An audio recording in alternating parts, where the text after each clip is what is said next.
So joining me now on set, NBC News Washington correspondent Yamiche Alcindor, senior advisor to Vermont Senator Bernie Sanders, Faiz, Shakir, and National Review senior political correspondent Jim Geraghty. Hello, happy day after State of the Union. Yamiche, I want to go back to sort of Joe Biden borrowing a page from Bill Clinton a bit. You know, and Bill Clinton would get mocked, midnight basketball, right? You could just say that, and it immediately. And I was thinking and I kept going back. I think I said this to you last night. Bob Gates was on the show a couple weeks ago, and I said, hey, why do you think folks aren't rallying around the president on his Ukraine policy? It's not, in theory, he's doing what the public, how would they want us to do this? And he says, well, he doesn't talk about it enough. And look, they chose resort fees, and I say this, it's probably politically the right thing to do, but he didn't make a strong case for what we're doing in Ukraine.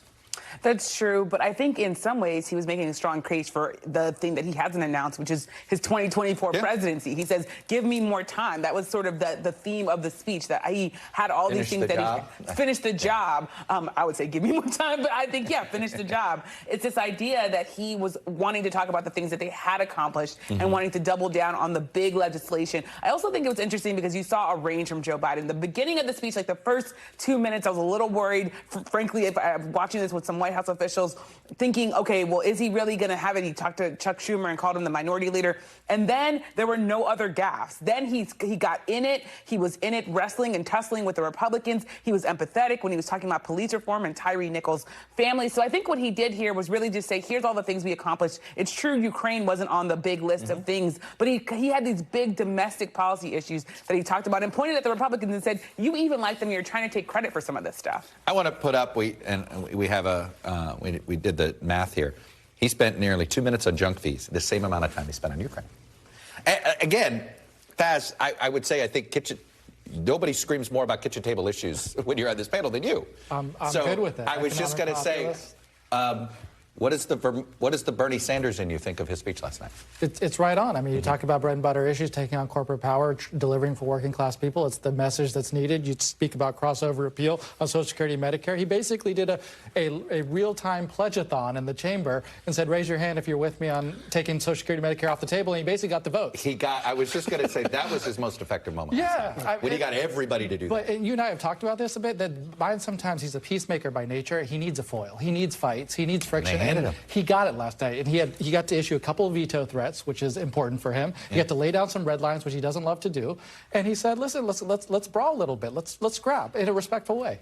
Jim, is the ultimate compliment that Donald Trump praised his speech? Yeah. I mean, like that was sort of, you want to talk about really, wait, what? Donald Trump liked to speak. Donald Trump has figured out a way to surprise us. Yes. And again, Who knew? Ironically, I think a good chunk of that first portion was Joe Biden making the pitch to the people who may have voted for Trump once, maybe didn't vote again. There's a lot of, I'm going to take industrial policy, I'm going to bring back blue-collar jobs for Don't you think people who Trump was jealous? Buy American? He's doing my shtick. What's he doing? Yeah, he's probably yelling at the television doing that. But I think, that was the first part. And I think you're right. The second part of that speech was very mid-90s Bill Clinton, I feel your pain. Aren't you annoyed by these ATM fees? That there's no problem so small that the entire federal government cannot jump into action to take care of it. Oh, by the way, we're trying to fight Russia and Ukraine. And, it may work.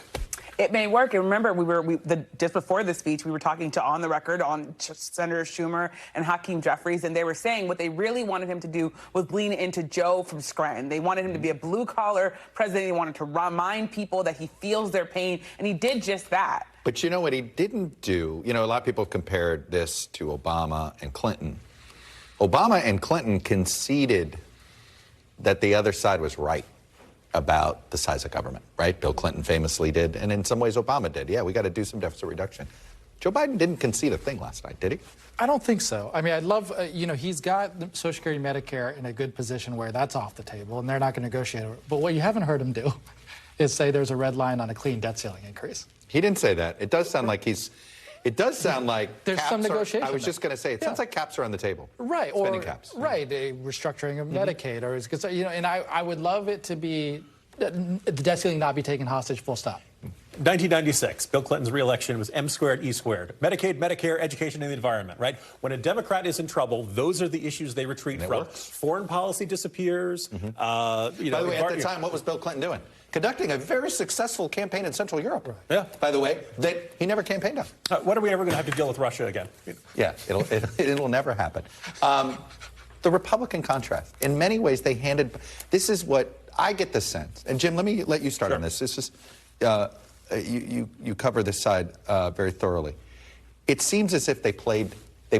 If you were Anita Dunn, could you have outfitted Marjorie Taylor Greene any better? No, you'd want her to look like Cruella de Vil. And you'd want there to be puppies, right? If you were Anita Dunn, would you have written a better speech for Sarah Sanders? Well, I was going to say, traditionally, the Republican rebuttal to the president begins after the speech, not during it. And, look, Joe Wilson, when he tells the story of when he, called his wife after that infamous night in 2009, his wife said, "Who was that idiot who was yelling when the president was speaking?" Right? And he was mortified. He apologized. Honey, that was me. I'm sorry. You never heard something like that from Joe Wilson ever again. And I think he recognized, never mind like the inappropriateness or decorum, it just wasn't good politics. It is not a good look. You look like an angry toddler, The idea, and pretty much since 2009, you hadn't seen anything quite like that. Maybe some rumbles and grumbles and all that kind of stuff. This was different. This was a loud chunk of the House caucus saying, yeah, we're going to jeer at you like you're at a comedy club or something. But I sort of get the sense, Yamiche, this is the new normal. Like, I don't think we're ever going back. I get the sense that this is the new normal, complete with the fur in the House chamber to sort of call attention to yourself. I think the Republicans thought that this was what they wanted to do. This was going to make them look good, even though you had Kevin McCarthy who was trying to shush his caucus and saying, settle down there. These are still the same people who are on Fox News. They're the sort of, they're the rising face of the Republican Party. They're the ones, even if they don't have all the leadership positions, they're the ones that people think of when they think of the GOP. And obviously Marjorie Taylor Greene thought it was a good idea for her. I think this was a bait for President Biden. He wanted them to act like this and wanted to be able to point and say, look, do you really want those people running in 2024? Do you really want these people who don't have decorum, who can't sit still? Do you want them to be in charge? I've been kind of numb to it, but I was doing my very important work for the Tony Kornheiser show to pick football games against a monkey. And he was just like, what was that about? What happened? What's going on? And he's a bit older. And I do think some people were offended by it. They should be. About what happened in the chamber. Yeah, the decor. Sadly, I don't think any of us are anymore because we're sort of used to it. Yeah, but there should be an opportunity. But I think one takeaway from that, I think Anita's terrific at her job and keeps them on script. But I think there's room for letting Joe Biden roll and freewheel. Because you see that, I think that trusting his gut. You trust him more? Yes. Okay. Absolutely. I mean, you have to roll with the moments and the gas at the beginning, but it's still endearing. I mean, I lived through a primary in which I remember Joe Biden telling people in the audience, go vote for the other guy. And yet there's something endearing and sincere about him. He's very authentic in his own skin. Let him do that more often. Jim, one of the things that came across to me last night, listening to Sarah Sanders in this, and just sort of where, first of all, if you're somebody else running for president not named Donald Trump, are you now annoyed that she got that she basically used the last 2 minutes to endorse Donald Trump for president? Well, apparently earlier today, Lou Dobbs was complaining that because she didn't specifically name and thank Donald Trump. Oh, that it wasn't enough. This was on Bannon's podcast. I thought it was shockingly. He was insufficiently loyal to Trump. I thought it was. Wait, this is really the message McConnell and McCarthy want out there?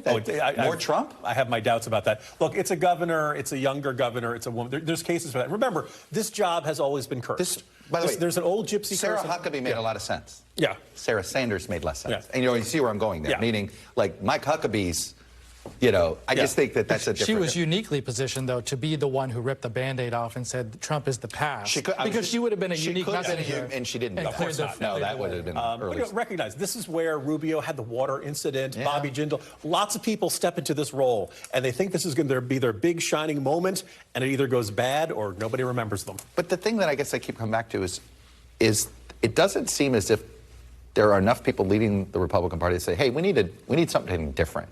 Like, right now, it looks like the party with the same message in 16 as they had in 18, as they had in 20, as they had in 22, and here we go again. That's, if you're just looking based on what you saw last night.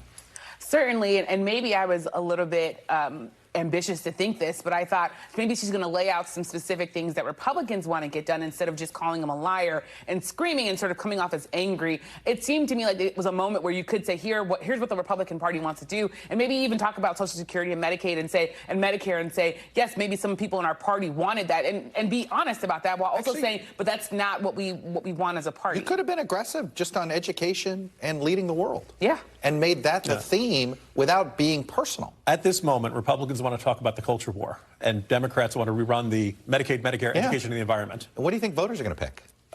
Depends on what mood they're in right before Election Day. Right? I mean, but by the way, does this close all the doors to primary challenges to Biden? Almost entirely, yeah. You say almost entirely. Why do you say that? Because I think there will be some people who want to sit on the fence and wait to see how he's doing in 6 months. Marianne Williamson will show up. Somebody will show up as a Yeah. She is the mostly. South Carolina will still have the first vote, so there's that. Someone. All right. Yamiche, Faiz, and Jim, good to see you. Good to see you. Thank you for coming in. Thanks for watching our YouTube channel. Follow today's top stories and breaking news by downloading the NBC News app.